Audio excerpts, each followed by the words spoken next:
अभी लग रहा, हाँ ठीक है, fine.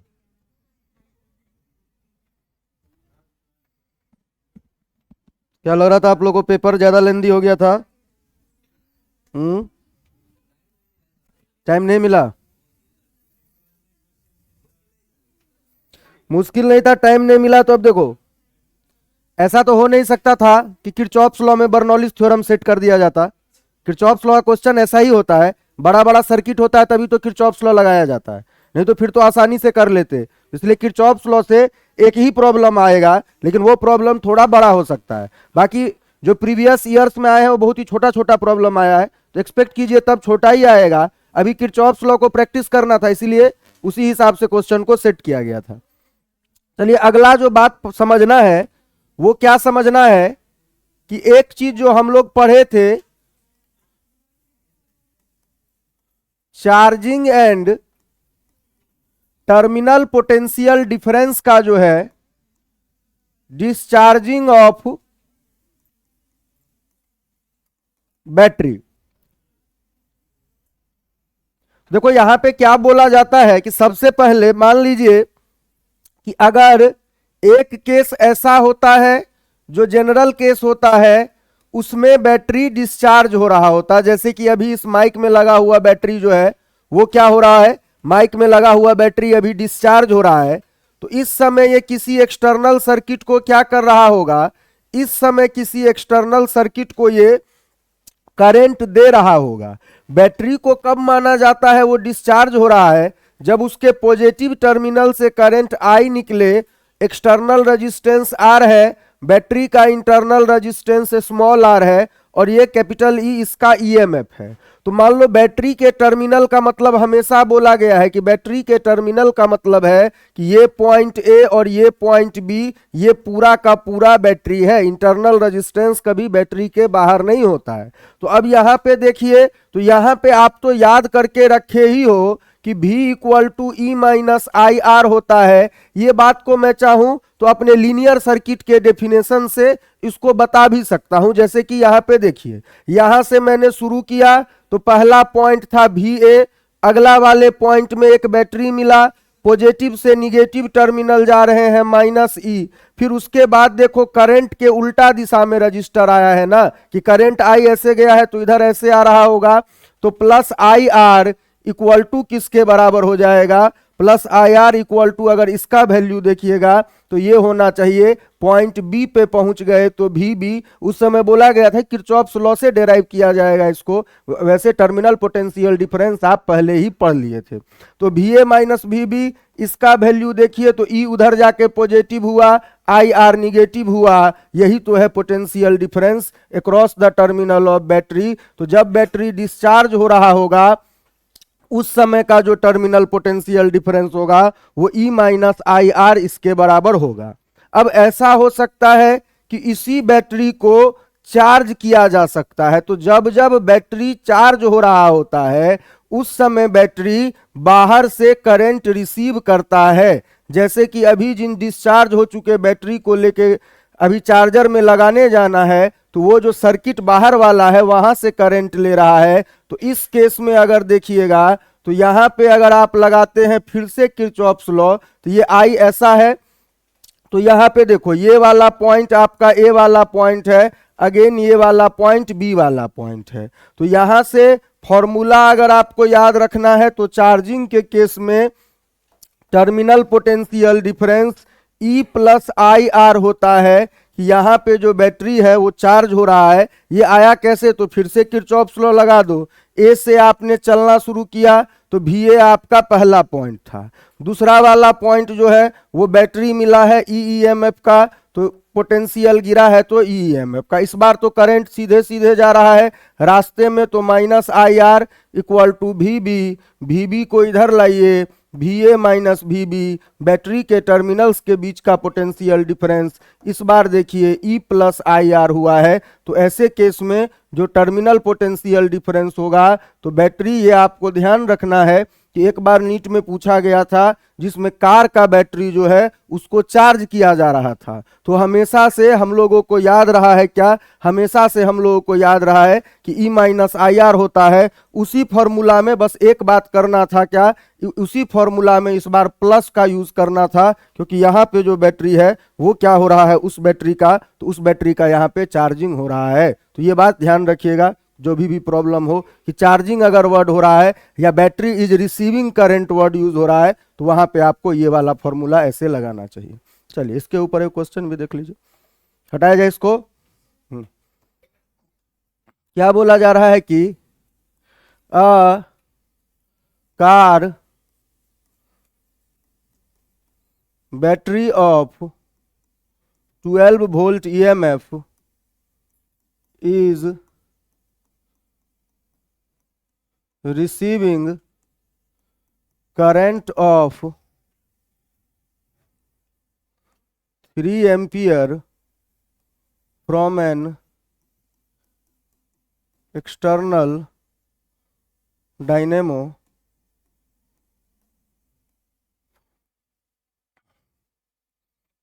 if the internal resistance of the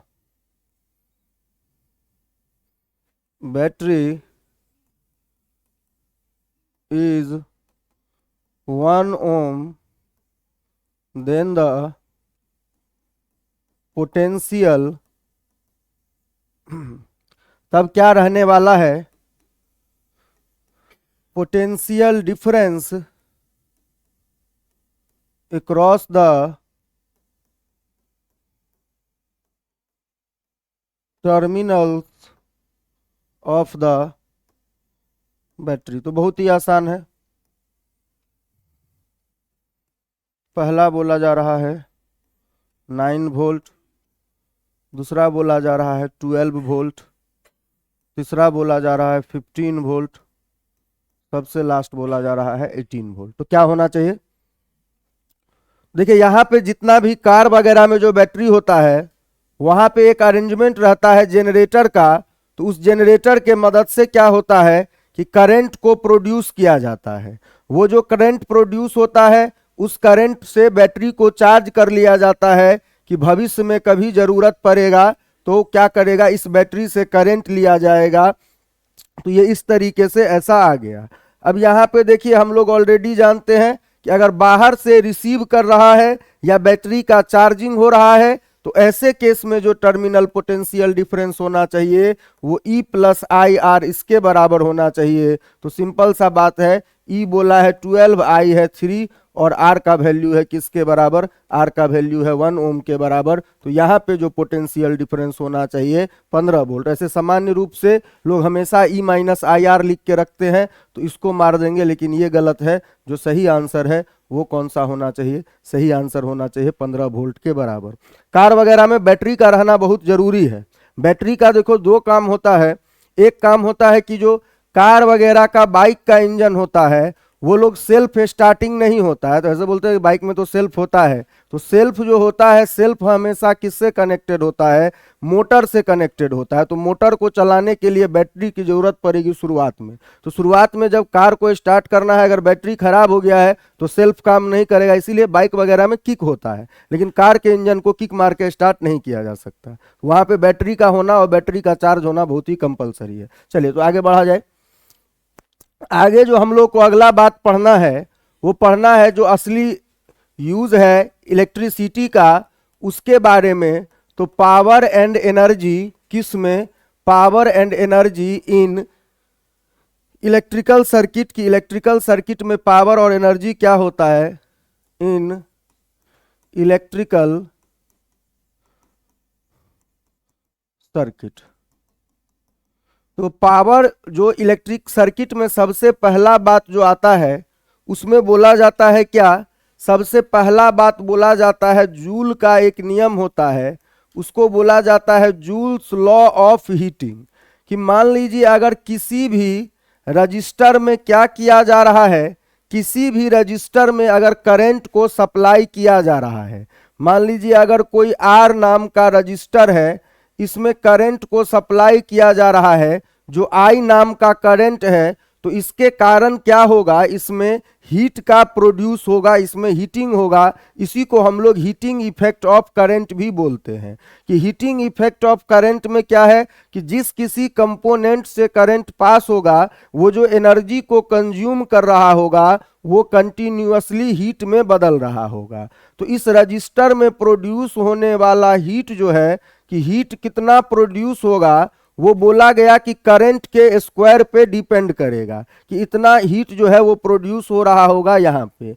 फिर बोला गया कि प्रोड्यूस होने वाला हीट जो है वो रेजिस्टेंस पे भी डिपेंड करेगा, कि जितना ज़्यादा रेजिस्टेंस होगा उतना ज़्यादा इसका हीट प्रोड्यूस होगा। और अल्टीमेटली सिंपल सा बात है, जितना देर के लिए आप किसी इंस्ट्रूमेंट को, मान लो इलेक्ट्रिक केटल है, इलेक्ट्रिक हीटर है, अभी तो विंटर का मौसम है, ज़्यादा यूज़ भी होता होगा, तो जितना देर, जितना टाइम के लिए उसको यूज़ करेंगे उतना ज़्यादा हीट प्रोड्यूस होगा।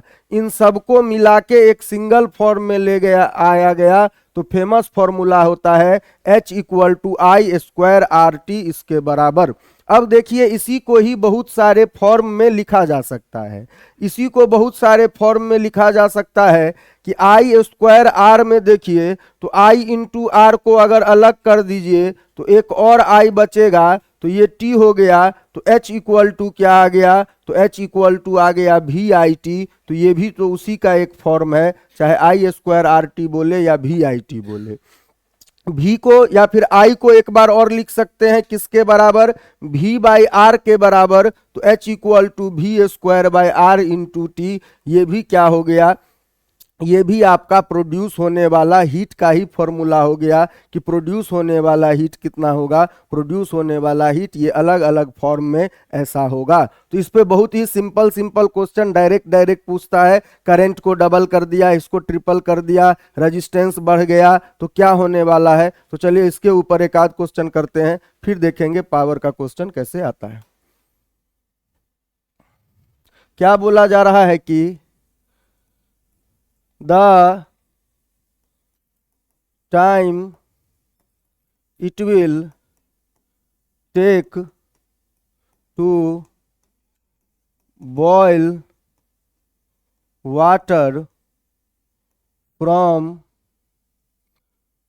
20 degrees Celsius to 80 degrees Celsius using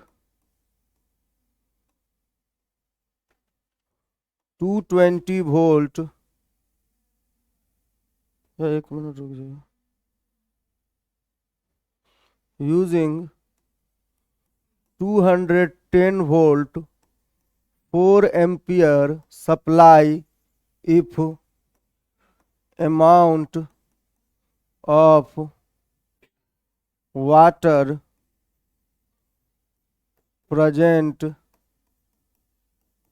is 2 kg।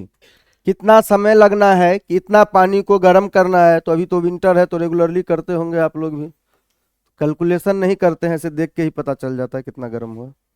चलिए यहाँ पे क्या बोला जा रहा है, कि यहाँ पे बोला जा रहा है, सबसे पहले देखिए, तो बहुत पहले आपने पढ़ा था, तो याद है क्या, वैसे दे भी सकता है नहीं भी दे सकता है। वाटर का कितना होता है स्पेसिफिक हीट,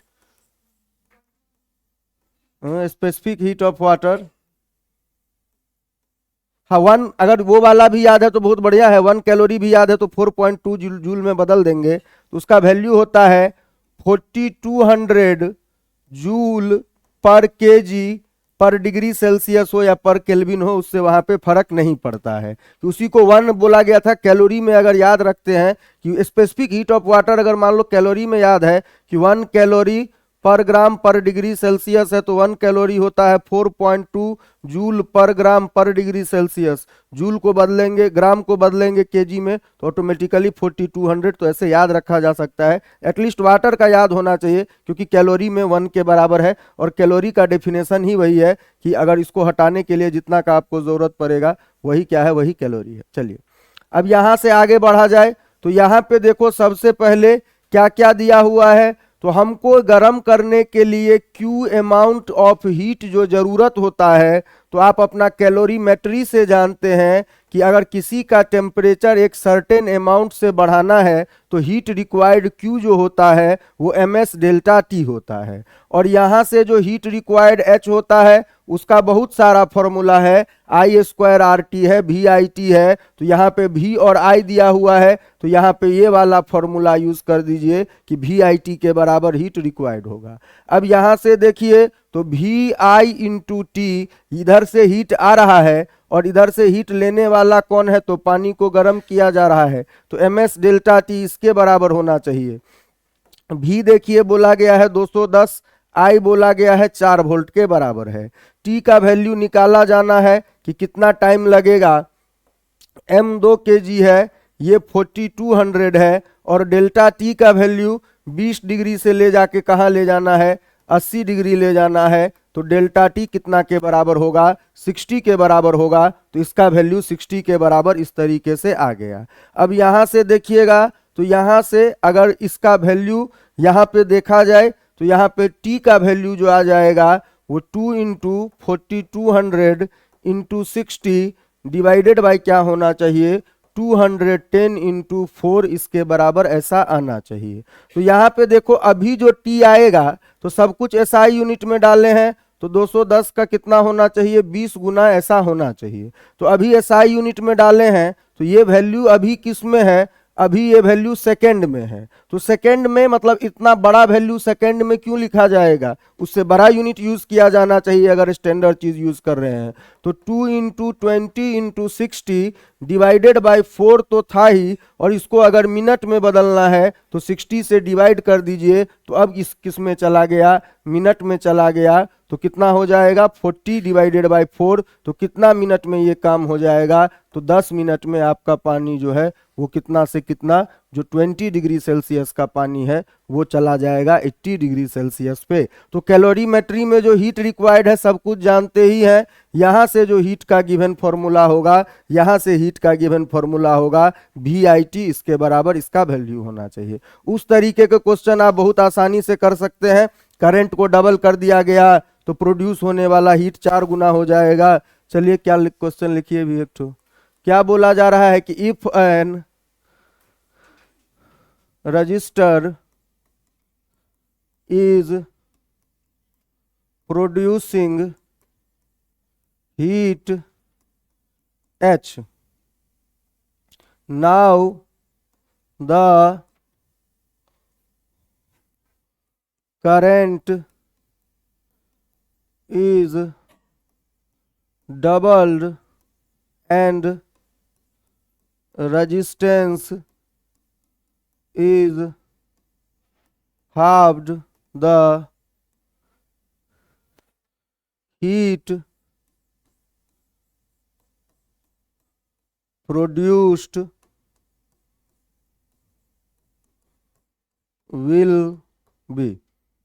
अब जो हीट प्रोड्यूस है बोल रहा है H ही रहना चाहिए, 2H 4H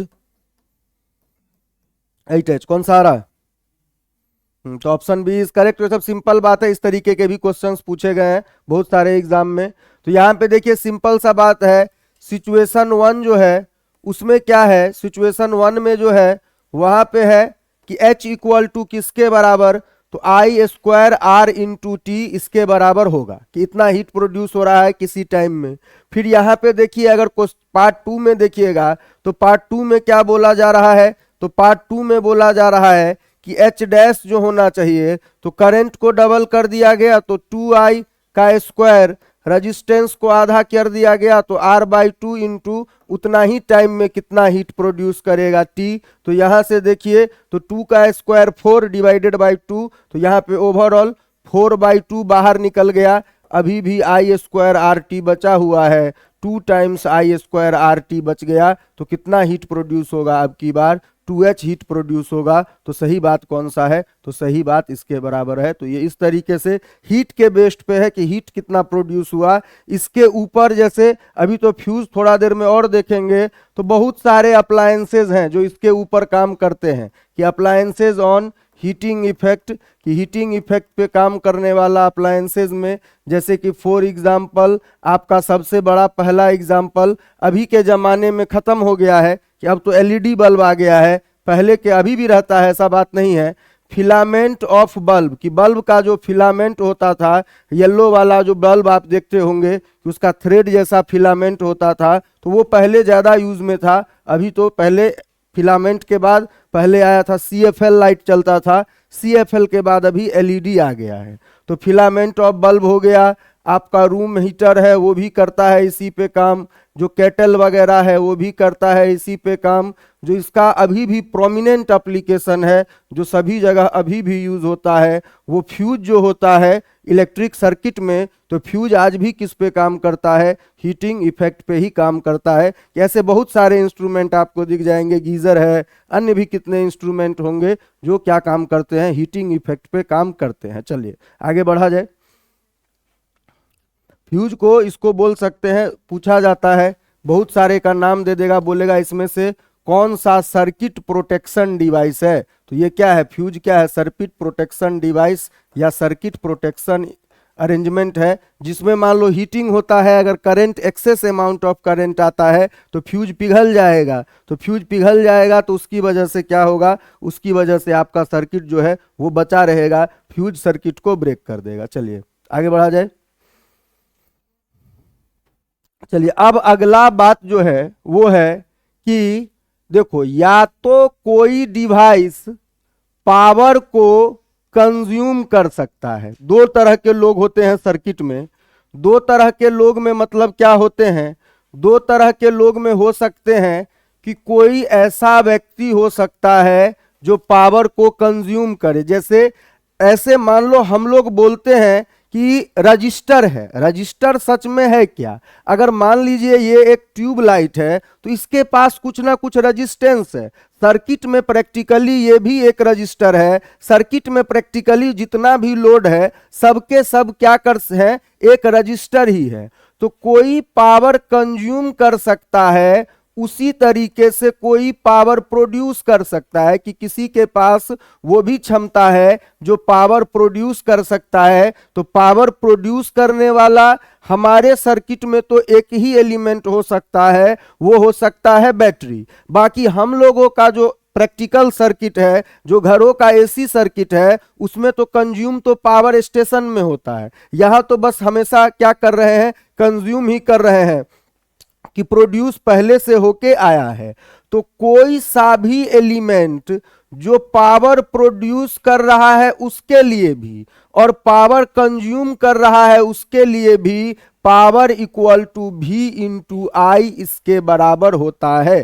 कि यहां से आप वहां से भी सोच सकते हैं कि अगर मान लो एनर्जी इक्वल टू कितना था, VIT, तो power equal to energy by time होता है, तो VIT डिवाइडेड बाई T, तो पावर इक्वल टू VI इसके बराबर होना चाहिए। जो कंज्यूम कर रहे हैं उनके लिए भी और जो प्रोड्यूस कर रहे हैं उनके लिए भी। तो यहां से देखिए, अगर पावर इक्वल टू VI है तो इसको फिर से अगर लिखना चाहे अलग अलग फॉर्मूला के टर्म में, तो V इक्वल टू IR होता है, इसीलिए power equal to I square into R ये भी हो सकता है।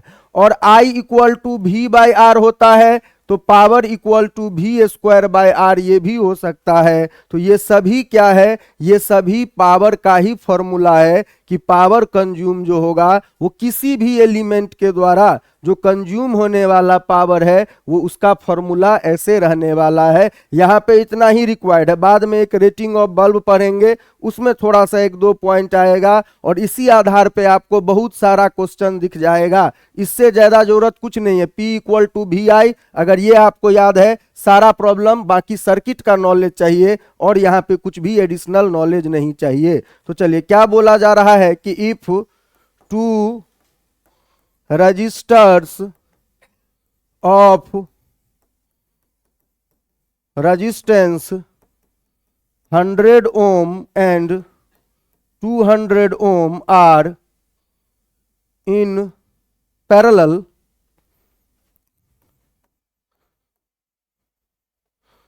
in an electric circuit then the ratio of power consumed by them।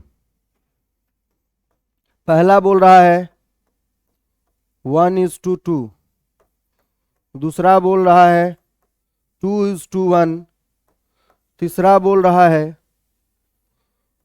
1:4, सबसे अगला बोल रहा है 4:1। बताइए क्या होना चाहिए? रेशियो ऑफ पावर, और कुछ भी नहीं दिया है, बस दोनों पैरेलल में है, ये बात बोला है। तो पहला क्वेश्चन यही हो सकता है कि जब बोल दे दो रजिस्टर पैरेलल में है या दो रजिस्टर सीरीज में है, तो चलिए इसको यही पे इतना ही जगह में कौन सा हो रहा है?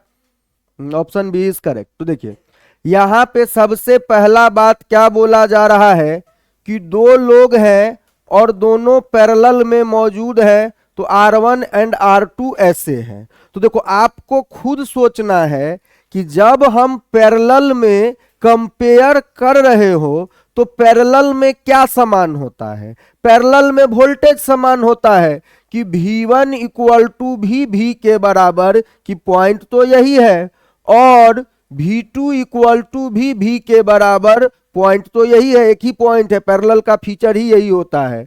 अब पावर इन सर्किट 1 देखिएगा तो V1² कि भाई इसका रेजिस्टेंस क्या था। इसी तरीके से पावर बाई सेकेंड रजिस्टर देखिएगा तो V2² कि उसका रेजिस्टेंस और उसका वोल्टेज। अल्टीमेटली पूछा क्या गया है कि दोनों के पावर का रेशियो बताइए। तो दोनों के पावर का रेशियो, तो यहां पे अगर पैरेलल सर्किट हो तो हमेशा वोल्टेज के बेसिस पे कंपेयर कीजिएगा कि पैरेलल सर्किट में क्या होता है, हमेशा वोल्टेज जो होता है वो बराबर होता है। तो यहां पे देखिए P1/P2, इसके लिए R2 ऊपर चला गया, R1 सॉरी V कटा है, R1 R2 जिंदा है, R2 ऊपर चला गया और बचेगा क्या?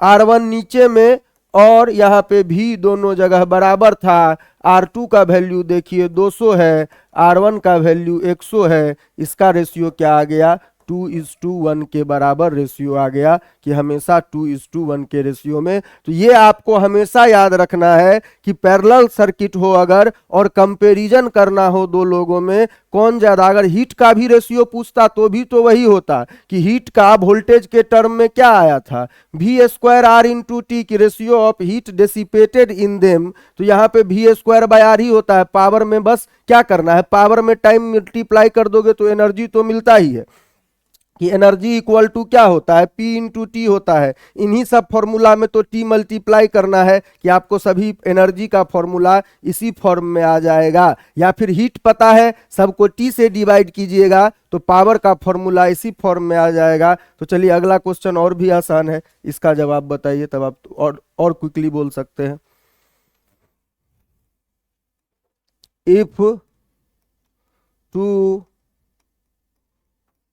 registers of 3 ohm and 4 ohm are present in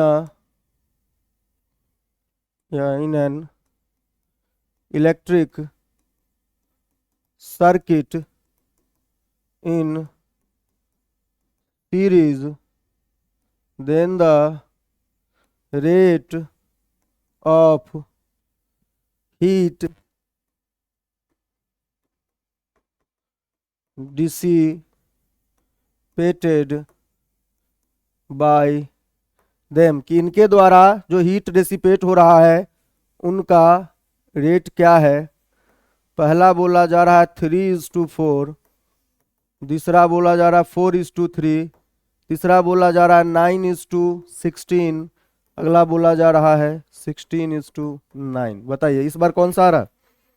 तो ऑप्शन ए इज करेक्ट। तो जब भी अब क्या बात हुई कि अगर रेट ऑफ हीट डेसिपेटेड, तो rate of heat dissipated, rate of energy consume, वो क्या होता है? पावर ही तो होता है। रेट ऑफ एनर्जी कंजम्पशन ही तो है। हीट डेसिपेटेड का मतलब क्या है कि जो हीट आपका लॉस हो गया, तो जो पावर आपका कंज्यूम किया गया। तो यहाँ पे अगर R1 और R2 अब की बार ऐसे हैं, तो ऐसे सर्किट में क्या होता है, अगर सीरीज सर्किट है तो जो कंपैरिजन का बेसिस होना चाहिए वो करंट होना चाहिए कि दोनों में क्या होगा, करंट क्या होगा, यहाँ पे बराबर होगा कि दोनों ही सर्किट के लिए। तो यहाँ पे अगर सिंपल है P1 इज टू P2 करेंगे तो आई स्क्वायर आर होता है पावर, और यहाँ पे I2 स्क्वायर बाय आर होगा पावर। R1 R2 ऐसा है, I तो बराबर है, तो R1 का वैल्यू कितना के बराबर है, 3 के बराबर, R2 का वैल्यू 4 के बराबर। तो रेशियो क्या होना चाहिए, 3:4 होना चाहिए। तो सबसे पहला बात ये हुआ कि अगर इलेक्ट्रिक सर्किट पैरेलल की कंपैरिजन की बात हो तो ऐसे, और सीरीज का कंपैरिजन का बात हो तो ऐसे होना चाहिए। चलिए आगे बढ़ा जाए, चलिए आगे बढ़ा जाए। तो इसका ये कैलकुलेशन बेस्ड है, ऐसे क्वेश्चन भी आते हैं, तो उस दिन तक याद रहना चाहिए लोगों को सारी बातें। क्या बोला जा रहा है कि the power consumed in the circuit shown below, कि जो आपको दिखाया जा रहा है उस सर्किट में पावर जो कंज्यूम होगा उसका वैल्यू कितना के बराबर होगा, तो ये बताना है। पहला रजिस्टर है 6 ओम का, दूसरा रजिस्टर है 12 ओम का, फिर यहाँ पे जो रजिस्टर है वो है 2 ओम का, और यहाँ पे जो बैटरी है वो बैटरी है 12 वोल्ट का। तो बताइए यहाँ पे जो प्रोड्यूस होने वाला टोटल होगा पावर, उसका वैल्यू किसके बराबर होगा। तो पहला बोला जा रहा है कि पावर प्रोड्यूस जो होना चाहिए वो किसके बराबर होना चाहिए। तो पहला बोल रहा है पावर प्रोड्यूस जो होना चाहिए वो 12 वाट के बराबर होना चाहिए, कितना प्रोड्यूस होगा। दूसरा बोल रहा है 16 वाट होना चाहिए, इतना प्रोड्यूस होना चाहिए। प्रोड्यूस या कंज्यूम एक ही बात है, ये दे रहा होगा तभी तो ये कंज्यूम कर रहा होगा। फिर उसका अगला क्या बोला जा रहा है, उसका अगला बोला जा रहा है कि जो होना चाहिए पावर का जो वैल्यू होना चाहिए वो किसके बराबर होना चाहिए। तो उसका अगला बोला जा रहा है 24 वाट के बराबर होना चाहिए। तो उसके अलावा कोई और आपको लग रहा है तो वो भी बता सकते हैं, ये 36 वाट के बराबर होना चाहिए। बताइए, तैयार सभी लोगों का। तो यहाँ पे कुछ नहीं है, पूरे के पूरे सर्किट की बात की गई है। तो पूरा का पूरा अगर सर्किट का बात किया गया है तो यहाँ से देखिए क्या बोला जाएगा। अगर पूरा का पूरा सर्किट का बात किया गया है तो यहाँ से सबसे पहले क्या करेंगे, यहाँ पे सबसे पहले आप यहाँ पे जो आपका रेजिस्टेंस है वो निकाल दीजिए। तो 6 और 12 कैसे हैं, तो 6 और 12 पैरेलल में है, तो कितना होना चाहिए, उनका रेजिस्टेंस किसके बराबर होना चाहिए। तो उनका रेजिस्टेंस जो है वो 4 ओम के बराबर ऐसा होना चाहिए। एक बार उस सर्किट का हिसाब क्लियर हो गया तो 4 ओम और 2 ओम कैसे आ गए, तो 4 ओम और 2 ओम जो है वो सीरीज में आ गए, 12 वोल्ट का बैटरी है। ठीक है, अगर आपको अब इसके बाद आपको जैसे मन हो वैसे करने का है। 6 ओम का आपके पास क्या हो गया, 6 ओम का आपके पास रजिस्टर है, उसके अक्रॉस 12 वोल्ट का क्या है, बैटरी कनेक्टेड है। आपको मन करे तो करंट निकाल लो, चारों पांचों में जो फॉर्मूला है और दोनों में से किसी के लिए वैलिड होगा। अगर करंट निकाल के बैटरी से भी V इंटू आई करेंगे तो भी वो बात सही होगा। कहने का मतलब अगर रजिस्टर साइड से देखोगे तो करंट कितना का निकला, 2 एम्पियर का करंट निकलेगा। अगर रजिस्टर साइड से पावर निकालेंगे कि पावर कंज्यूम्ड बाय रजिस्टर तो किसके बराबर होता है, अगर आई के टर्म में लिखा जाए तो आई स्क्वायर इंटू आर, ऐसा होता है क्या। तो 2 का स्क्वायर इंटू 6 देखिए 24, इसके बराबर 24 वाट पावर इस साइड से इतना के बराबर आया। अगर इसी को आपको किसके साइड से समझना है, अगर इसी को आपको समझना है अपना बैटरी साइड से कि बैटरी कितना वोल्ट पावर दिया होगा, तो बैटरी के द्वारा दिया गया पावर भी V इंटू आई के बराबर होता है।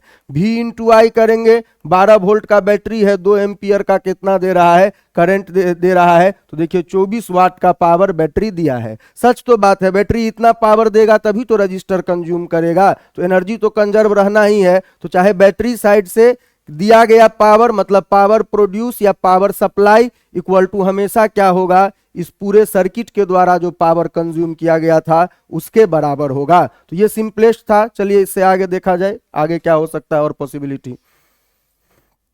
चलिए क्या बोला जा रहा है अगला क्वेश्चन में, if the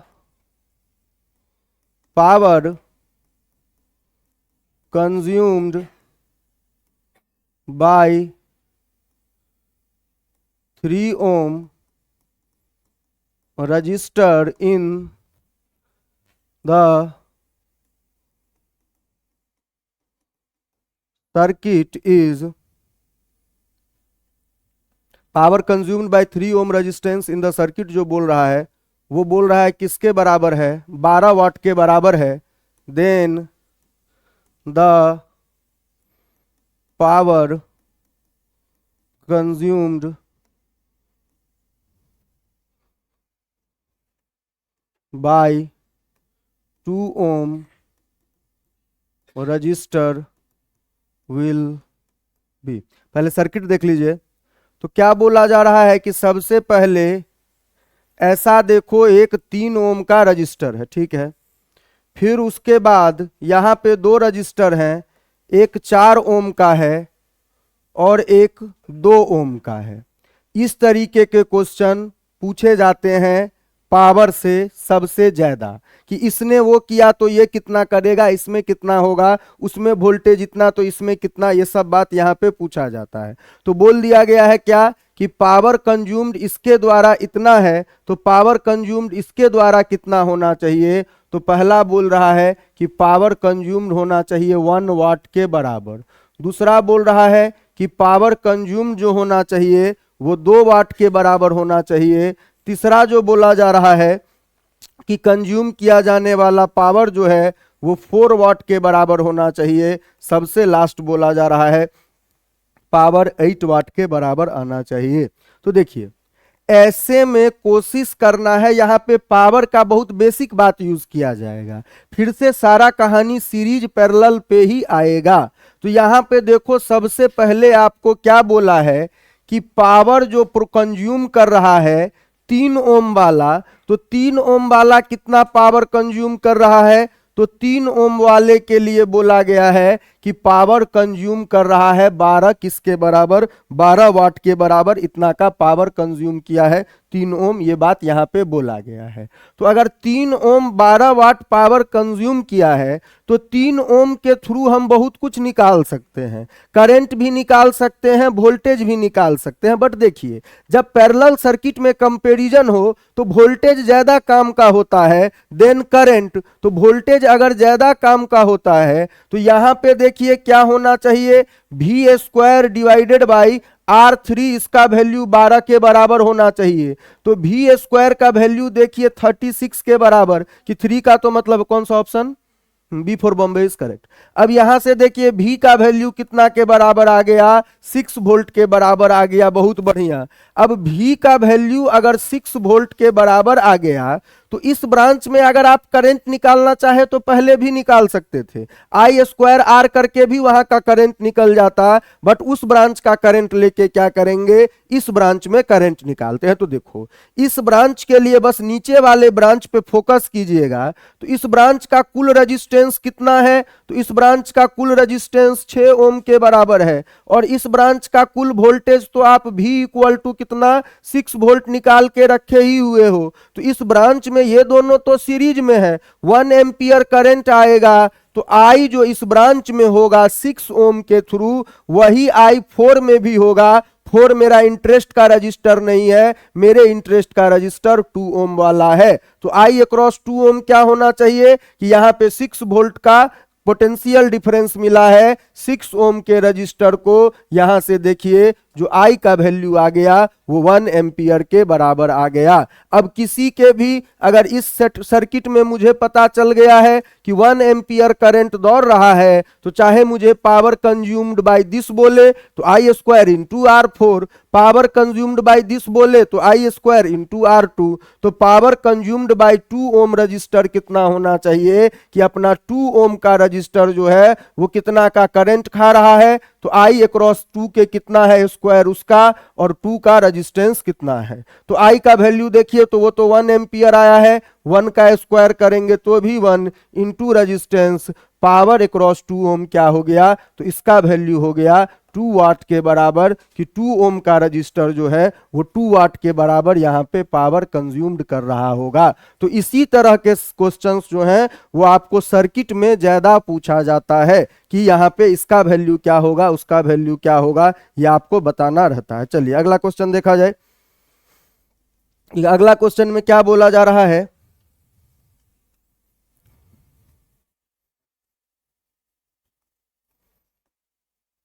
if the current in the 2 ohm resistor in the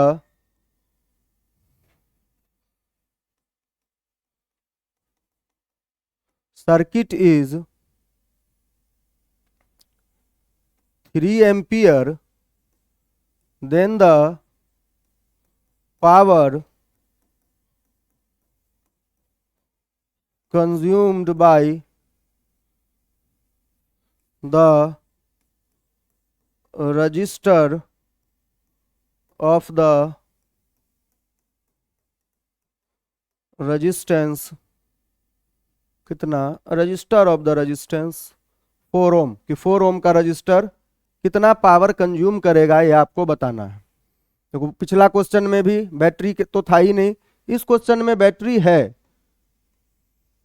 लेकिन बैटरी के बारे में कोई सूचना नहीं दिया हुआ है।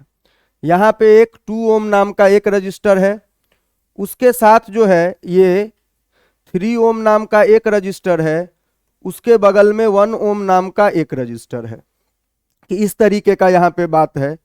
फिर क्या बोला जा रहा है कि यहाँ पे जो अगला बात है कि ये ऐसे इसके बगल में 4 ओम का रजिस्टर इस तरीके से बैठा हुआ है। तो आपसे पूछा जा रहा है क्या, आपसे पूछा जा रहा है कि पावर बताइए कि पावर का वैल्यू यहाँ पे किसके बराबर होगा। तो पावर का वैल्यू जो पहला बोला जा रहा है वो बोला जा रहा है कि पावर जो होना चाहिए वो 27 वाट इसके बराबर होना चाहिए। उसका जो बोल रहा है 4 ओम के कारण प्रोड्यूस होने वाला पावर बोला जा रहा है, उसका अगला जो बोला जा रहा है वो बोला जा रहा है 81 वाट ऐसा होना चाहिए।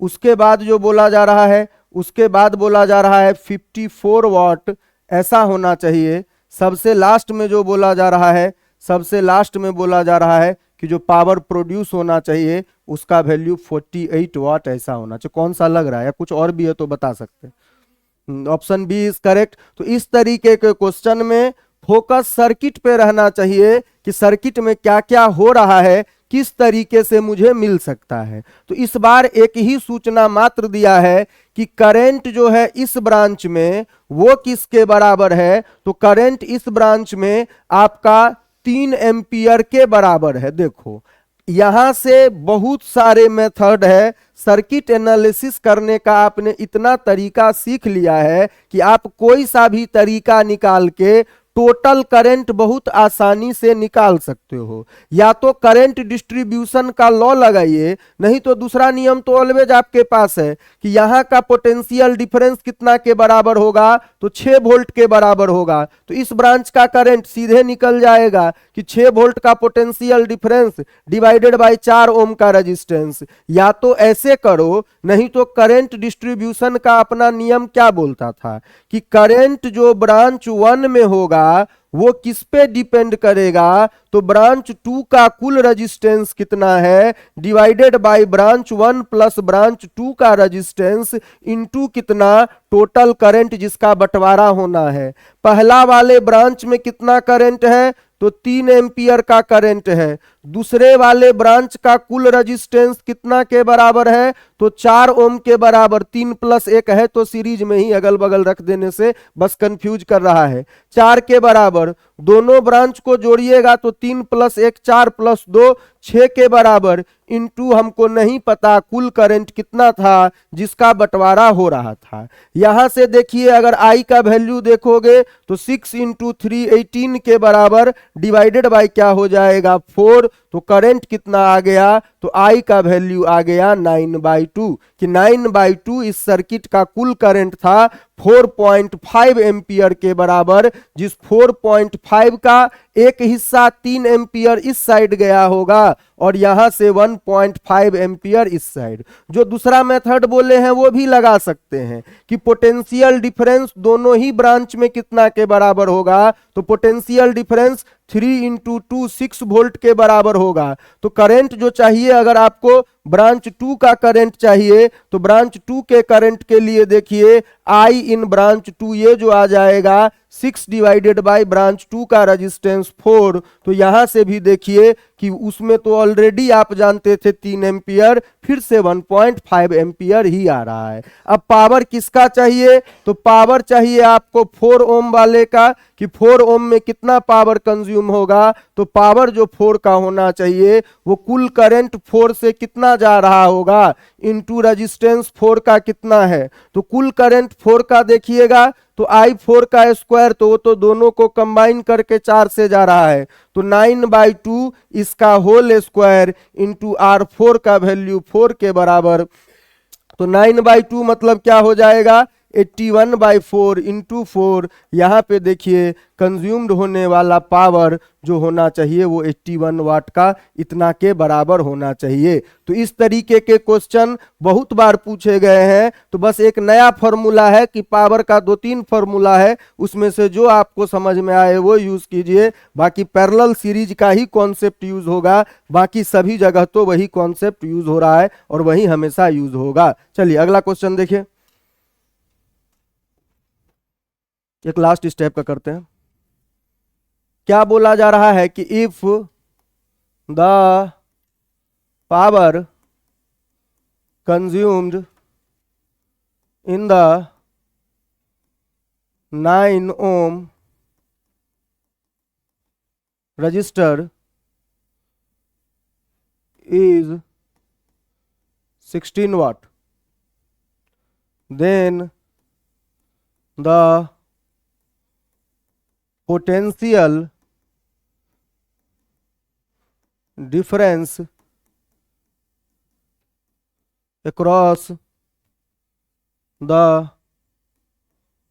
2 ohm resistor will be। कि इस बार बोला जा रहा है कि एक 9 ओम का रजिस्टर है। यहाँ पे देखिए दूसरा ब्रांच में बोला जा रहा है कि ये 6 ओम का रजिस्टर है। उसके बगल में बोला जा रहा है 3 ओम का रजिस्टर है। ये बैटरी है, बैटरी के बारे में कोई सूचना नहीं है। फिर बोला जा रहा है कि ये 2 ओम का रजिस्टर है। तो यहाँ पे आपको बताना है कि कितना होना चाहिए पावर कंज्यूम का वैल्यू।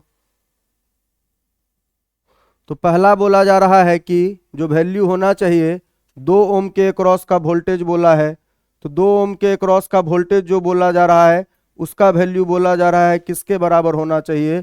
तो पहला बोला जा रहा है 1/3 वोल्ट इसके बराबर होना चाहिए, कि 2 ओम के अक्रॉस जो वोल्टेज होगा उसका वैल्यू इसके बराबर होगा। दूसरा बोला जा रहा है क्या, दूसरा बोला जा रहा है 4/3 वोल्ट उसके बराबर होना चाहिए। तीसरा बोला जा रहा है क्या, जो होने वाला है इसका उसका वैल्यू जो होना चाहिए वो किसके बराबर होना चाहिए, तो वो 2/3 वोल्ट इसके बराबर होना चाहिए। चलिए डी ऑप्शन आप लोगों का कुछ और आ रहा है तो बताइए, तो कौन सा आ रहा है इस बार, किसका वैल्यू किसके बराबर होना चाहिए। चलिए एक और ऑप्शन लगा ही दिया जा रहा है 8/3 वोल्ट। कौन सा हो रहा है, डी फॉर दिल्ली, लग रहा है डी सही हो रहा। देखिए यहाँ पे भी सारा बात आप ऑलरेडी अब जानते हो, बस 16/3 आ रहा है। चलिए एक और ई बना दीजिए। कोई बोले एफ कुछ है ऐसा तो वो भी बता सकते हैं। ठीक है, और कोई वैल्यू कोई रिपोर्ट करना चाह रहे हो? 32/3। चलिए, वैसे पोटेंशियल डिफरेंस पूछा गया है, पावर नहीं पूछा गया है 2 ओम में। 2 ओम से जो है वो पोटेंशियल डिफरेंस 2 का पूछा गया है, पावर नहीं। वैसे 32/3 आई थिंक वो सही हो रहा है। नहीं होगा। ई 16/3 तो करंट का जो वैल्यू यहाँ पे आ रहा होगा, करंट का वैल्यू आ रहा होगा 4/3 एक ब्रांच में, तो 2 ब्रांच में 8/3 इंटू 2, उससे भी ज्यादा ही होगा। जो दिया गया उन सबसे भी ज्यादा होना चाहिए। बहुत कम आ भी रहा था, इतना पावर खा रहा है उसके हिसाब से बहुत आ रहा है। तो ऐसा लग रहा है, अब आंसर लग रहा है होना चाहिए कितना, आंसर उससे भी ज्यादा होना चाहिए 128/3। ऐसा भी किसी का आ रहा है क्या? कितना हो सकता है? 32 भी हो सकता है। चलिए, जो भी ऑप्शन से आए नहीं आए वो अलग बात है। अब देखो क्या बोल रहा है कि पावर 9 ओम में जो है वो कितना के बराबर आ रहा है, तो 9 ओम का पावर जो है वो 16 वाट के बराबर आ रहा है। तो देखो सर्किट का भी बेनिफिट्स होता है। अगर ये दोनों अलग अलग रजिस्टर होते तो हम वोल्टेज मेथड में जाते। यहां पे ध्यान से देखिए तो ऊपर में भी 9 ओम है और नीचे में भी 9 ओम है। तो यहां पे अगर करंट निकालना चाहें तो I square into R equal to 16 के बराबर होना चाहिए। तो आई स्क्वायर का वैल्यू देखिए 16/9 होना चाहिए।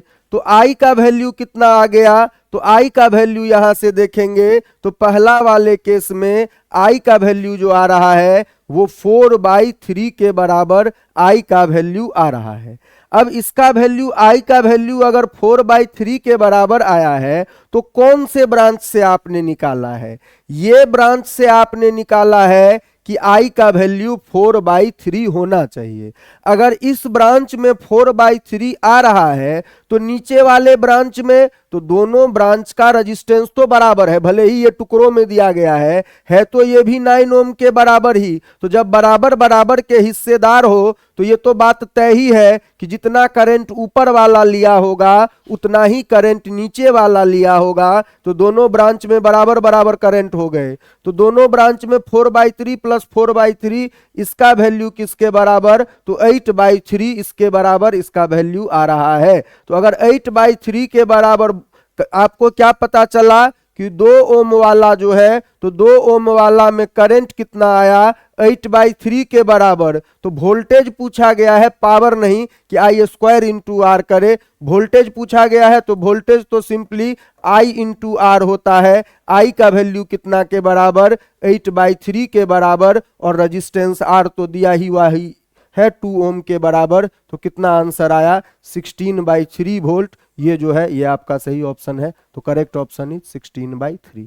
तो यहां पे हम लोगों का आसान था इसीलिए। बाकी कोई चाहता है कि हम यहाँ का वोल्टेज निकाले पहले V²/R करके, तो वोल्टेज आएगा आपका 12 वोल्ट के बराबर, आई थिंक 4 × 3, हाँ 12 वोल्ट के बराबर वोल्टेज आएगा। फिर उस 12 वोल्ट को यूज करके 12/9 यहाँ का भी करंट निकाल सकते हैं, यहाँ का भी करंट निकाल सकते हैं, दोनों ब्रांच के करंट को जोड़ के। तो पैरेलल सीरीज में बहुत सारे पॉसिबिलिटीज हो सकते हैं, आपको जो मेथड अच्छा लगे उसको बनाइए। बाकी पावर में जो जितना पैरेलल सीरीज का कॉन्सेप्ट था उसके साथ एक कॉन्सेप्ट ये भी होता है कि पावर को भी घुसा देगा कि इसका इतना पावर कंज्यूम हुआ है तो ये कितना पावर कंज्यूम करेगा, यहाँ कितना करंट होगा, वहां कितना वोल्टेज होगा। इस तरीके के क्वेश्चन भी बनते हैं। चलिए अगला बात देखते हैं। तो अगला बात में क्या बोला जाता है कि रेटिंग ऑफ इलेक्ट्रिकल अप्लायंसेस, कि हम लोग कोई सा भी चीज खरीद के लाएं तो उसके ऊपर रेटिंग पक्का ना पक्का लिखा रहता है। तो रेटिंग में 2 चीजें लिखी रहती है। एक तो लिखा रहता है क्या, एक तो लिखा रहता है उसका पावर रेटिंग, कि पावर रेटिंग क्या है, कि पावर रेटिंग इसका उसके बराबर। दूसरा जो रेटिंग होता है लिखा हुआ वो होता है वोल्टेज रेटिंग। तो देखो हमारे इंडिया में जितने भी इलेक्ट्रिकल अप्लायंसेज हैं ऑलमोस्ट जो सर्किट से कनेक्ट होंगे, जैसे ये माइक है ये सर्किट से कनेक्टेड नहीं होने वाला है, ये यूपीएस है या आपका मोबाइल चार्जर है या ये ट्यूब लाइट है, सभी चीजें जो सर्किट से सीधे कनेक्ट होगी तो सभी देशों में ये नियम अलग अलग होता है। जैसे इंडिया में जो एसी सप्लाई अपना आता है उसका रेटिंग क्या है 220 वोल्ट। तो 220 वोल्ट ज्यादातर एग्जाम वगैरह में भी 220 वोल्ट कॉमन इनपुट है। तो 22 का स्क्वायर याद करके रखिए कि 22 का स्क्वायर का बहुत बार जरूरत पड़ता है। तो कितना होता है जी 22 का स्क्वायर 484 कुछ ऐसा होता है क्या? तो उसको याद करके रखिए, ज्यादा काम आएगा। तो देखो वैसे तो 30 तक का स्क्वायर याद रहना चाहिए कम से कम, एटलीस्ट 30 तक का स्क्वायर और 10 तक का क्यूब। पावर रेटिंग और वोल्टेज रेटिंग किसी का दिया रहता है तो पावर रेटिंग ऐसे दिया रहेगा कभी P और V और कभी दिया रहेगा V और P, ऑर्डर कुछ भी हो सकता है।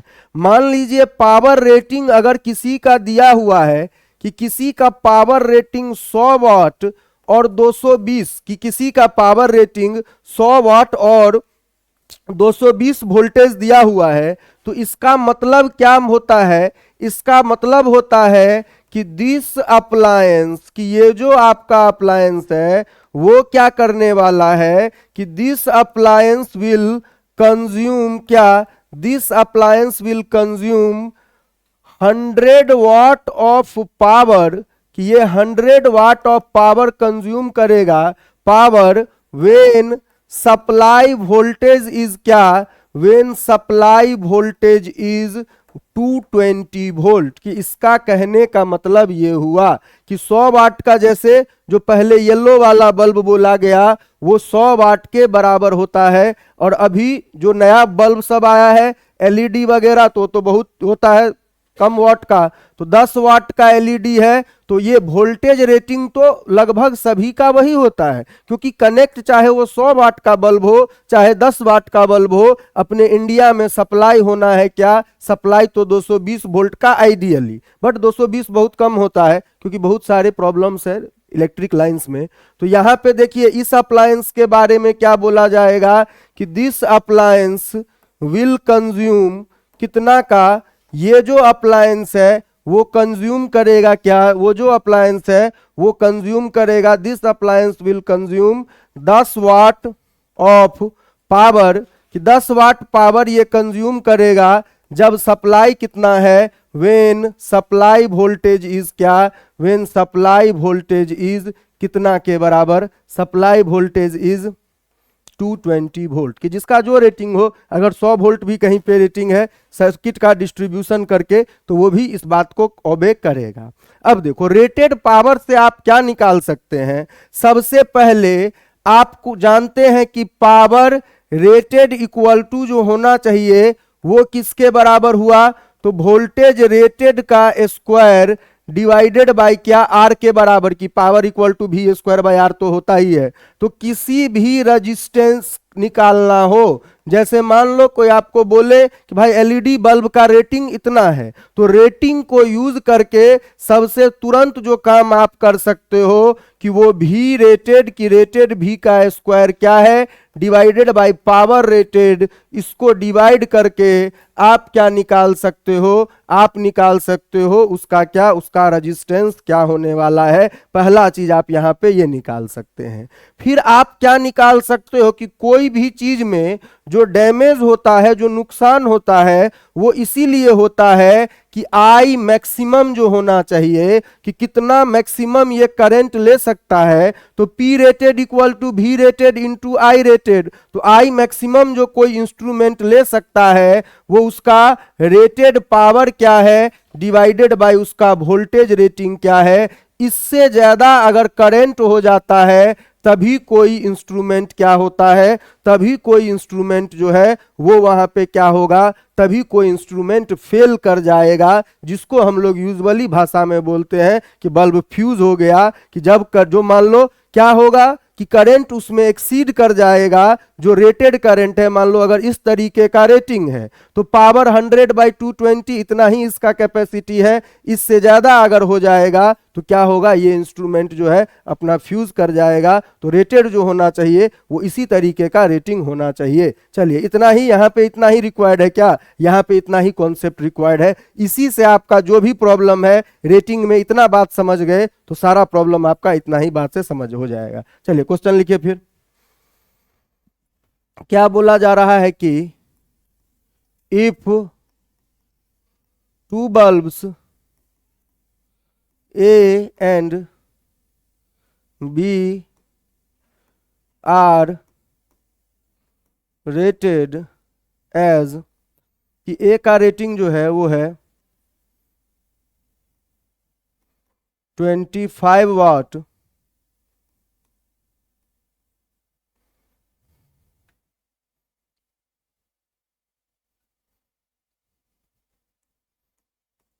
Fifty volt and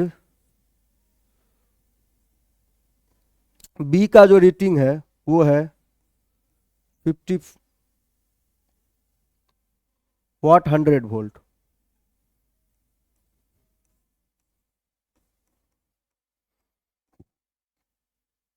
then which of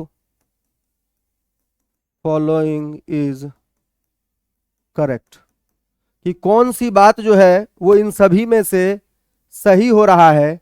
तो पहला बोला जा रहा है कि जो सही बात है वो ये है कि रजिस्टेंस ऑफ ए जो है उससे ज्यादा है, जो बी का रजिस्टेंस है वो ए से ज्यादा है। दूसरा बात बोल रहा है कि नहीं, ये बात गलत है, जो रजिस्टेंस ऑफ ए है ना वही रजिस्टेंस ऑफ बी से ज्यादा है। तीसरा बात क्या बोला जा रहा है कि दोनों का रजिस्टेंस बराबर है, जो रजिस्टेंस ए का है वही बोला जा रहा है, ये है।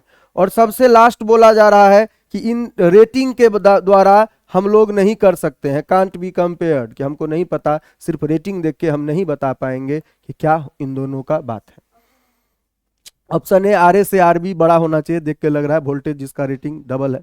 देखिए दोनों के लिए आप रजिस्टेंस निकाल सकते हैं।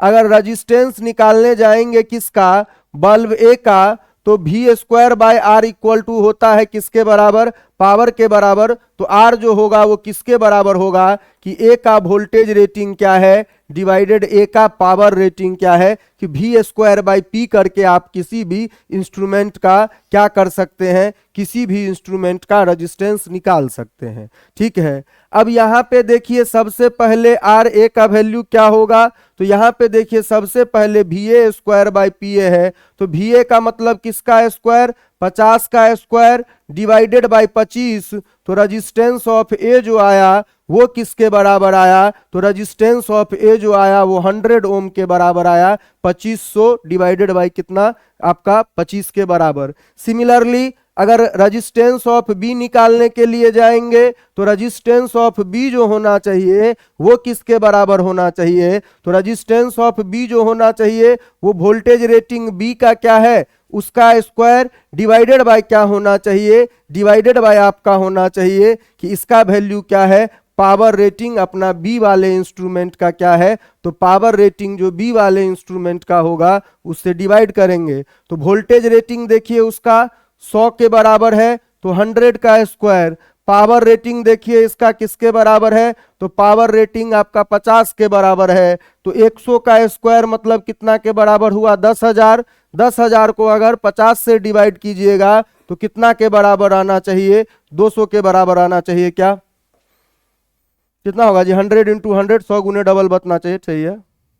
आरबी का वैल्यू 200 ओम के बराबर आया, तो यहां से आप क्या सीधे कंक्लूड नहीं कर सकते हैं कि रजिस्टेंस किसका, तो रजिस्टेंस ऑफ ए से रजिस्टेंस ऑफ बी जो होगा वो ज्यादा होगा। तो पहला इसका एप्लीकेशन यही है कि वोल्टेज रेटिंग के जरिए, पावर रेटिंग के जरिए हम किसी भी दो इंस्ट्रूमेंट का रजिस्टेंस कंपेयर कर सकते हैं कि कौन ज्यादा रजिस्टेंस ले रहा होगा। यही बात बोला गया जो हैवी मान लो कंज्यूमिंग होगा, जैसे हीटर वगैरह है, उन सब का रेटिंग बहुत हाई रहता है, आयरन वगैरह है उनका क्या रेटिंग हाई रहता है, पावर रेटिंग उनका ज्यादा रहता है। क्यों? क्योंकि वोल्टेज रेटिंग तो प्रैक्टिकली सबका 220 वोल्ट है, तो पावर रेटिंग ज्यादा है, कहने का मतलब उनका रेजिस्टेंस ज्यादा है, इसीलिए वो लोग क्या करते हैं, ज्यादा अमाउंट ऑफ एनर्जी को कंज्यूम करते हैं ऐसे अप्लायंसेज। चलिए, क्या बोला जा रहा है कि if a bulb rated as 50 watt 200 volt is supplied a voltage of 150 volt, then the power consumed by the bulb, कि तब जो ये बल्ब पावर कंज्यूम करेगा उसका वैल्यू क्या होना चाहिए, कि then the power consumed by the bulb will be, कि तब जो पावर कंज्यूम होने वाला है इस बल्ब के द्वारा वो बताना है। तो देखो, जब आप रेटेड वोल्टेज सप्लाई करोगे तभी तो रेटेड पावर कंज्यूम होगा। अगर मान लो ये बल्ब अभी डिम हो जाएगा, अगर सप्लाई को मान लो बहुत कम कर दिया जाए तो इतना ब्राइट ये नहीं होगा, क्योंकि इसको जो पावर प्रोड्यूस है वो कम हो जाएगा अगर सप्लाई वोल्टेज कम हो जाए। तो यहाँ पे हम लोग क्या कर सकते हैं, तो कंडीशन 1 में सारा हम लोग रेटेड पे निकालते हैं कि रेटेड वैल्यू को यूज करके आप रेजिस्टेंस निकाल सकते हो कि रेजिस्टेंस किसके बराबर होता है, तो किसी का भी वोल्टेज रेटिंग का स्क्वायर डिवाइडेड बाय उसका पावर रेटिंग क्या है, तो वो उसका रेजिस्टेंस हो गया। ठीक है, रेजिस्टेंस का यहाँ पे वैल्यू देखिएगा, तो रेटेड वोल्टेज कितना है, तो रेटेड वोल्टेज है इसका 200 के बराबर, कि 200 इसको सप्लाई किया जा रहा है, तब कितना पावर कंज्यूम कर रहा है, 50 के बराबर इसका रेटेड पावर है, तो 200 का स्क्वायर बाय 50 इतना रेजिस्टेंस आया। अब जो पावर कंज्यूम होने वाला है किन कंडीशंस में, तो सप्लाई के कंडीशंस में कितना पावर कंज्यूम होने वाला है, तो वोल्टेज आपने कितना सप्लाई किया है, मात्र 150 वोल्ट के बराबर। तो वोल्टेज अगर आपने 150 वोल्ट के बराबर ही सप्लाई किया है तो उस समय जो कंज्यूम होने वाला या सप्लाई होने वाला पावर होगा, तो रेजिस्टेंस तो इंस्ट्रूमेंट का प्रॉपर्टी है, वो वोल्टेज कम ज्यादा से थोड़े ही डिपेंड करता है। एक बार आपने रेटेड वैल्यू को यूज करके रेजिस्टेंस निकाल लिया तो उस इंस्ट्रूमेंट का रेजिस्टेंस जिंदगी भर वही होने वाला है। तो पावर सप्लाई ऐसे जनरली होता क्या है, तो भी सप्लाई का स्क्वायर डिवाइडेड बाय रेजिस्टेंस उस इंस्ट्रूमेंट का कितना है। यहां पे भी सप्लाई का स्क्वायर देखिएगा, तो सप्लाई कितना का किया गया है, तो 150 का स्क्वायर डिवाइडेड बाय ये कितना का है, तो 200 का स्क्वायर डिवाइडेड बाय कितना, 50, इसके बराबर ऊपर में देखिए तो 150 इंटू 150, उसके बगल में एक क्या बच गया, उसके बगल में एक 50, नीचे में देखिएगा तो 200 इंटू 200 ये अकेला बच गया, ये 3 टाइम्स है, ये भी 3 टाइम्स है, ये 4 टाइम्स है, ये भी 4 टाइम्स है। तो वहां पे कितना आ रहा है, 300/8, तो लास्ट में कितना के बराबर बच जाएगा, 75/2 के बराबर लास्ट में बच जाएगा। सभी को कैंसिल करके देखिए इतना बच रहा है क्या, 3 इंटू 3 नहीं, उतना नहीं बच रहा है, क्या बचा, कितना बच रहा है बताइए आप ही लोग।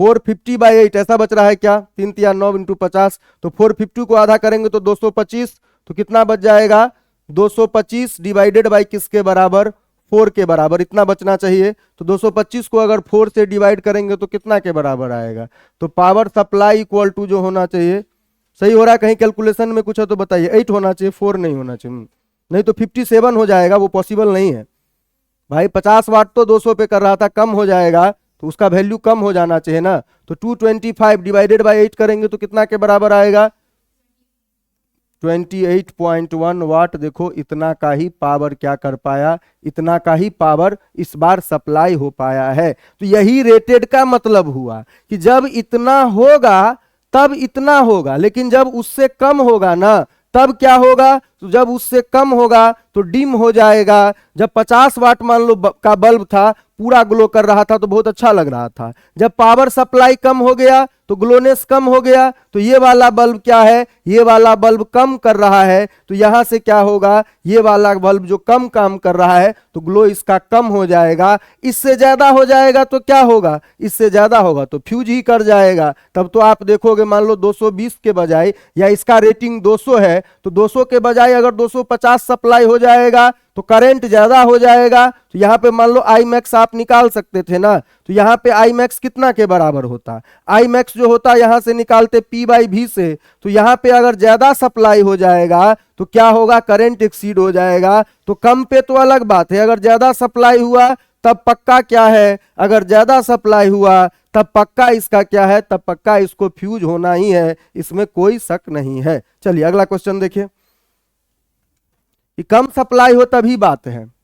अगला क्वेश्चन में देखो क्या बोला जा रहा है कि if the rating of a bulb is 50 watt 220 volt, the voltage is 220 volt, 50 watt होना चाहिए।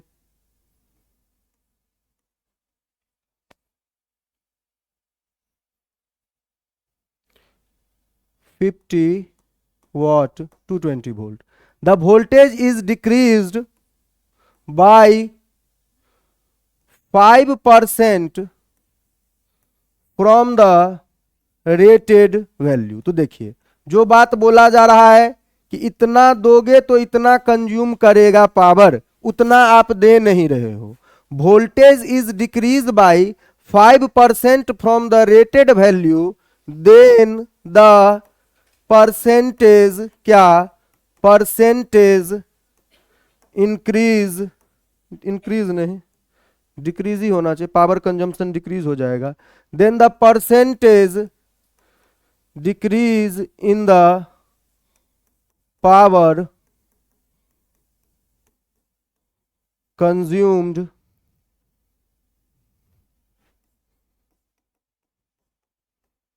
विल बी, कि परसेंटेज डिक्रीज कितना होना चाहिए in the power consumed will be, कि कंज्यूम होने वाला पावर में जो है वो कितना का डिक्रीज होना चाहिए, ये हम लोगों को बताना है।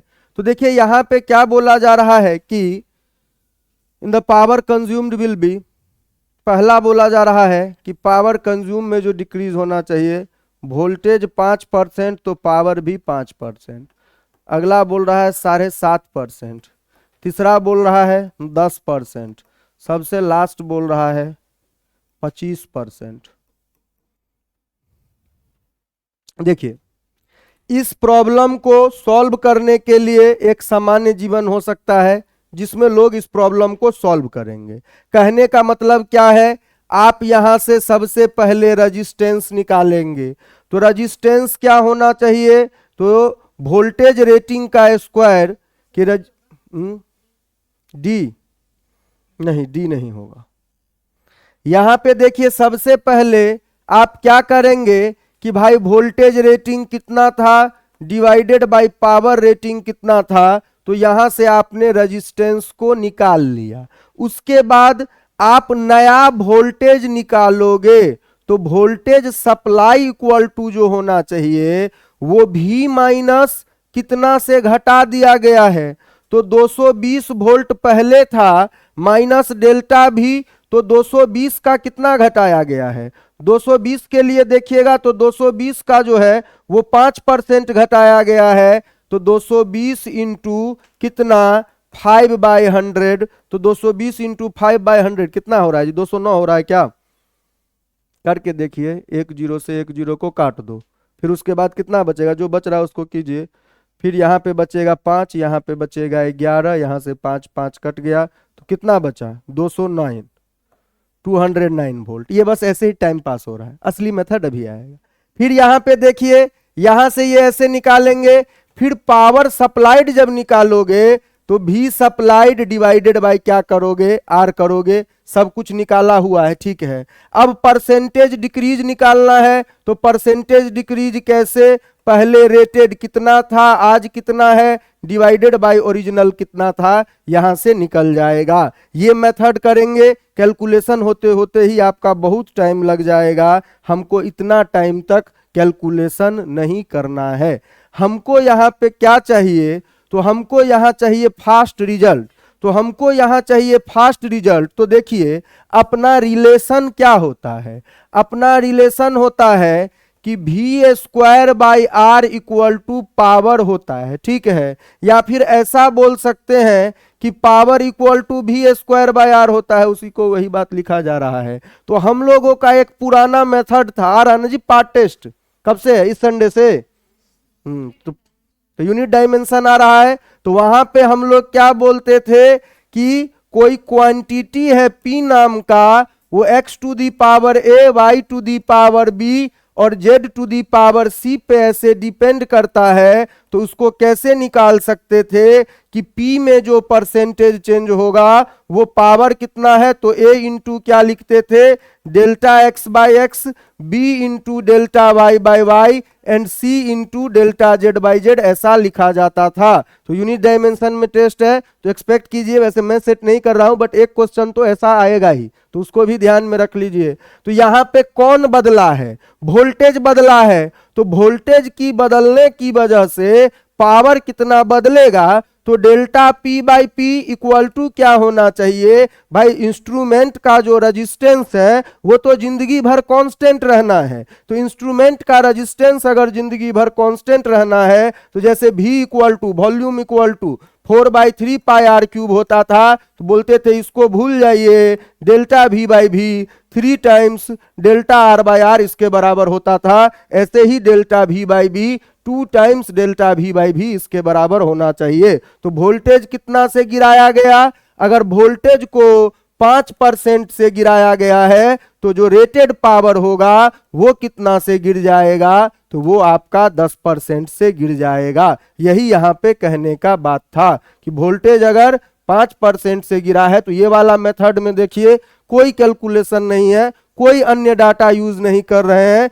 सिवाय पावर का फॉर्मूला। और वोल्टेज अगर 5% से बदला है, जो पावर रेटिंग होना चाहिए वो कितना से बदलना चाहिए, वो आपका बदलना चाहिए 10% से। तो बात समझ में आ गया। वोल्टेज बोले 5% घट गया है, 3% घट गया है, 9% घट गया है, तो पावर कितना घटेगा, उसके लिए ये मेथड आप अप्लाई कर सकते हैं। चलिए अगला क्वेश्चन लिखिए।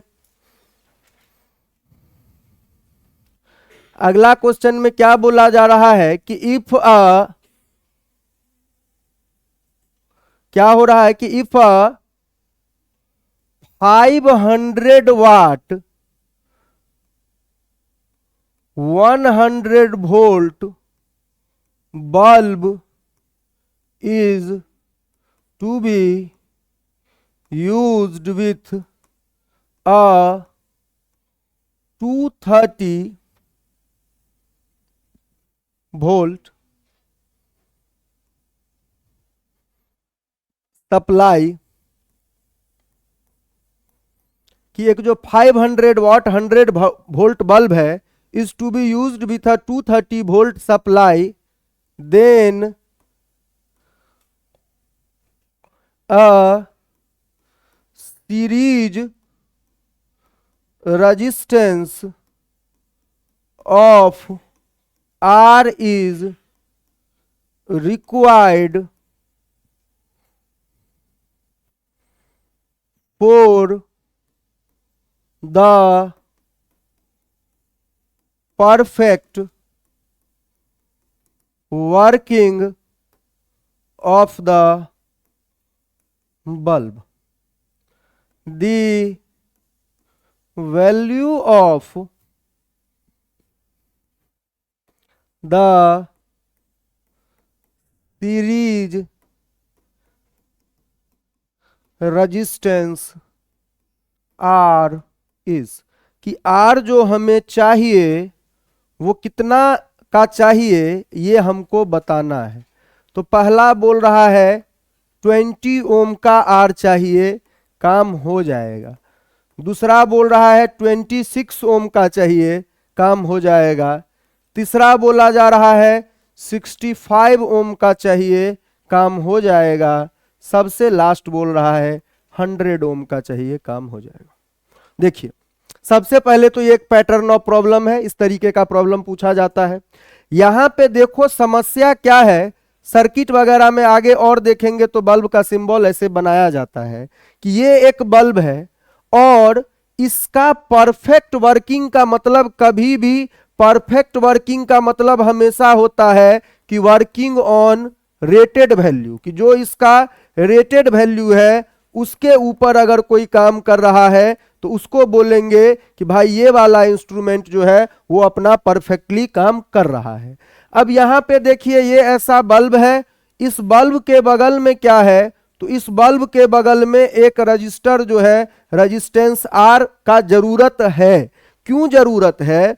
क्योंकि देखो जो सप्लाई है ना, प्रैक्टिकली वैसे मैं डीसी बना रहा हूं, वैसे ऐसा इतना हाई वोल्टेज का डीसी सप्लाई प्रैक्टिकली होता नहीं है, ये एक एसी सप्लाई होगा।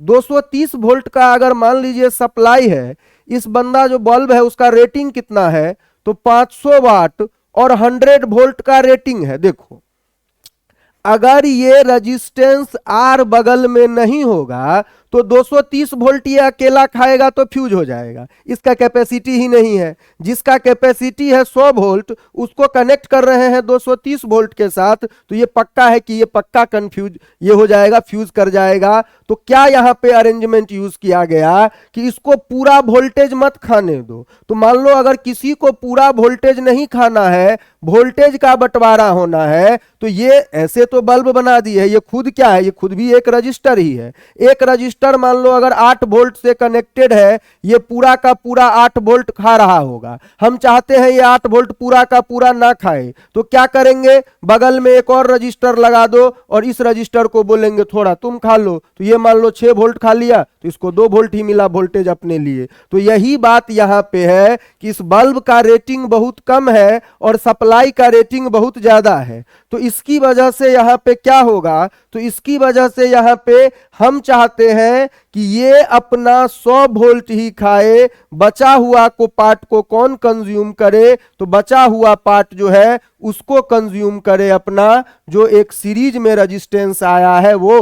तो ये सीरीज रेजिस्टेंस का पर्पस क्या है कि पूरा वोल्टेज ये अकेले ना खाए, कुछ वोल्टेज ये भी खाए। तो देखो इस सीरीज रेजिस्टेंस को कितना वोल्टेज खाने का जिम्मेदारी मिला कि 100 वोल्ट ये ले रहा है, तो 230 में से 130 आप रख लीजिए, तो सीरीज रेजिस्टेंस को अगर वोल्टेज मिला तो इतना मिला। अब देखो सीरीज रेजिस्टेंस का वोल्टेज मिल चुका है, अगर यहां पे हमसे कोई पूछे करंट कितना होगा, तो इसका तो रेटेड पता है ना। अगर बल्ब के साइड से सोचिएगा तो बल्ब के साइड से पावर इक्वल टू किसके बराबर होना चाहिए, तो V इंटू आई के बराबर। ये बल्ब परफेक्टली काम कर रहा है, मतलब ये बल्ब कितना 500 वाट का पावर खा रहा है, इसको कितना मिला है अपने हिस्सा का, तो 100 वोल्ट मिला है। तो इस समय बल्ब से कितना करंट जा रहा होगा, तो बल्ब से रेटेड करंट जा रहा होगा I इक्वल टू किसके बराबर 500/100। तो ये किसके बराबर हुआ, तो बल्ब के थ्रू जो करंट है वो 5 एम्पियर का आया। अब यहां पे हम लोग ये बात भी जानते हैं कि जो करंट अपना बल्ब ये कंज्यूम कर रहा होगा वही करंट तो ये अपना रजिस्टर को मिला होगा सीरीज में, इसीलिए तो लगा हुआ है दोनों। तो यहां पे हमको पता चला कि जो अपना बल्ब है उसके अक्रॉस VR कितना के बराबर 130 के बराबर, रेजिस्टेंस बल्ब का अक्रॉस करंट कितना के बराबर है, तो बल्ब के अक्रॉस का जो करंट है वो आपका 5 एम्पियर के बराबर,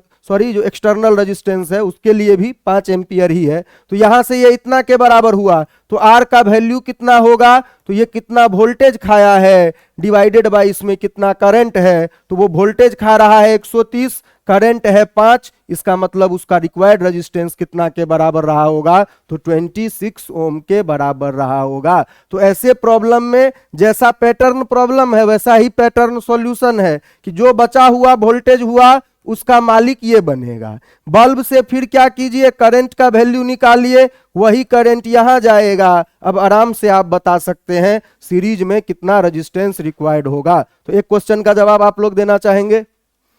चलिए इसको हटाया जाए।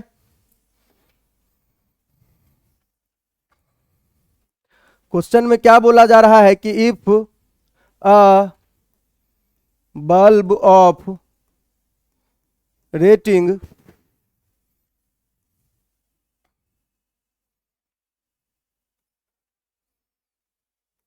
80 watt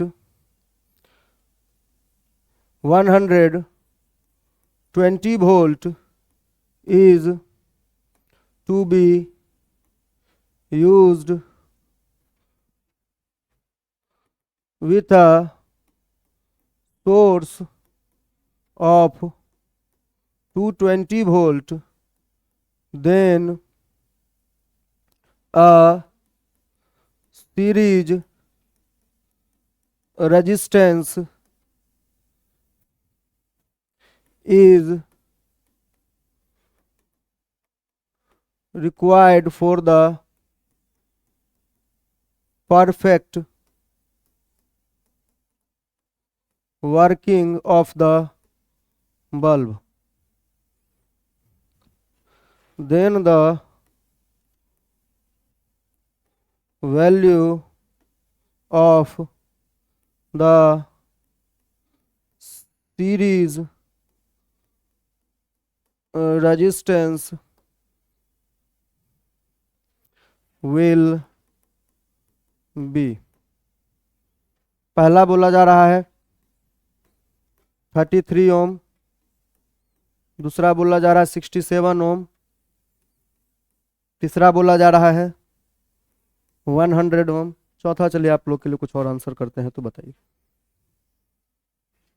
तो क्या होना चाहिए 150 ओम। चलिए देखते हैं क्या होता है। देखो सबसे पहले अगर यहां पे भी वही बात है कि इस बल्ब का जो कैपेसिटी है वो कैपेसिटी है इसका कम, कि ये खा सकता है कितना ज्यादा से ज्यादा, तो इसको 80 वाट पावर मिलेगा, लेकिन इसका वोल्टेज खाने का क्षमता केवल और केवल 120 वोल्ट है। अगर बाहर का सप्लाई कितना के बराबर है, बाहर का सप्लाई अगर 220 वोल्ट के बराबर है, तो ये पूरा का पूरा वोल्टेज अकेला नहीं खा सकता, तो रजिस्टर को कितना का वोल्टेज लेना पड़ेगा, तो रजिस्टर अपने हिस्से में 100 वोल्ट का वोल्टेज रखने वाला है। अब यहां से अगर हमसे कोई पूछे कि भाई इस रजिस्टर से करंट कितना जाएगा, तो जो बल्ब से जाएगा, बल्ब के लिए पावर और वोल्टेज पता है, तो बल्ब के लिए करंट निकाल सकते हैं। पावर बाय वोल्टेज इसके बराबर होना चाहिए, पावर है 80 के बराबर और वोल्टेज कितना के बराबर है, तो वोल्टेज है 120 के बराबर।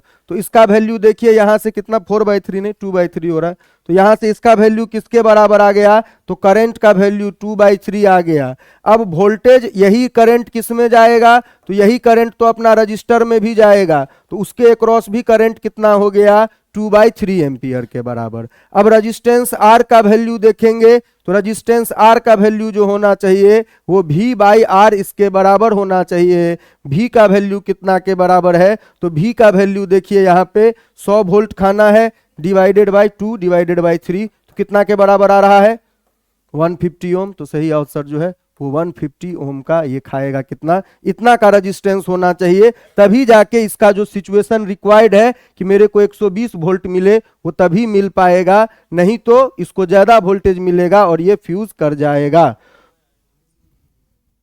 अच्छा आई होना चाहिए यहाँ पे, क्या होना चाहिए R=V/I, जो भी है फॉर्मूला आपका उसको लिख दीजिए। चलिए तो रहने दिया जाए आज के लिए। तो आप लोग के लिए एक प्रपोजल है, आप लोग को डिसाइड करना है। मेरे हिसाब से इस वीक में जो है अप टू फ्राइडे आपका इवनिंग में कुछ कंपेंसेटरी क्लास चलना चाहिए, क्योंकि पीछे बहुत सारा अटेंडेंस अब्सेंट मेरा ही था, जो भी इशू था। तो उसके लिए आपको इस वीक में एक वीक इस वीक में लेते हैं, और फ्यूचर में कभी भी मतलब फरवरी में भी एक वीक और ऐसा होगा कि मॉर्निंग इवनिंग, फिर अगले वीक से केवल मॉर्निंग चलेगा। इस वीक में मतलब आज से लेके फ्राइडे तक 5 से लेके अराउंड 6-6:15 आपका 1 आवर से 1.5 आवर के बीच में क्लास होगा, आज मंडे से लेके इस वीक फ्राइडे तक। तो सभी लोग इसमें सेटिस्फाइड है इस वीक के लिए, केवल फिर अगले वीक से नॉर्मल पे आ जाएंगे कि देखते हैं इस वीक में कहां तक आगे बढ़ पाते हैं हम लोग। तो आज इसीलिए आज से 5 बजे भी और सुबह 9 बजे भी। चलिए ठीक है, यही बात था आपको बताना। बोलिए। तो जल्दी खत्म होगा ये बोल रहे हैं। तो चलिए ना, इस वीक में आप लोग ट्रायल में देखिए, अगर मजा आता है तो अगले वीक भी कर लेंगे। तो ये बात मैं तो पहले ही बोला कि पहले 5 दिन करके तो देखिए, उसके बाद अगर ज्यादा मजा आया तो फिर करेंगे और आगे करेंगे, कोई दिक्कत नहीं है। हमारी ओर से कोई दिक्कत नहीं है, क्योंकि इवनिंग के सारे बैचेस खत्म हो चुके हैं अब ऑलमोस्ट। तो इवनिंग का स्लॉट पूरा खाली है, आप लोग यूज कर सकते हैं उसका। और करीब 20 दिन हमारा एब्सेंट रहा था, तो अराउंड 20 क्लासेस का जरूरत पड़ेगा। तो चलिए इसका, और जो देखो अब जो टॉपिक आने वाला है अभी के बाद से, जो समझने वाला टॉपिक था वो अब खत्म हो रहा है। आपका फॉर्मूला बेस्ड टॉपिक जो है वो ज्यादा आने वाला है। वैसे भी +2 फिजिक्स में फॉर्मूला और मेमोराइज ज्यादा करना है। +1 फिजिक्स मैकेनिक्स वगैरह समझने का ज्यादा है। मैकेनिक्स में तो हमेशा से बोला जाता है कि 3 फॉर्मूला है, इक्वेशन ऑफ मोशन, और एक फॉर्मूला है F = ma। उसके अलावा मैकेनिक्स में कोई फॉर्मूला नहीं। लेकिन यहाँ पे +2 पार्ट जो है वो ज्यादा फॉर्मूला बेस्ड है, तो इसीलिए रटने का कोशिश ज्यादा कीजिए +2 पार्ट में। +1 में समझने का पार्ट था, बाकी पार्ट टेस्ट का आप लोग प्रिपरेशन